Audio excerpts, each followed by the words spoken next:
Hey everyone! Today we're going on an adventure to discover two important types of chemicals, acids and bases. Acids release hydrogen ions. Examples include citric acid in lemons, acetic acid in vinegar, and strong hydrochloric acid in our stomach. Bases feel slippery and release hydroxide ions, OH. Common ones are sodium hydroxide, NaOH, in soaps and cleaning products.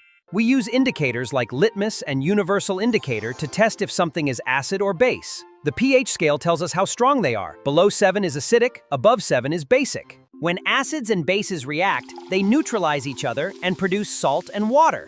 This is called neutralization and is used in antacids and chemistry labs. Acids and bases are everywhere, in food, cleaning, medicine, industry, and even our bodies. Now you understand acids and bases. Always be safe when experimenting. Like and subscribe for more awesome science videos.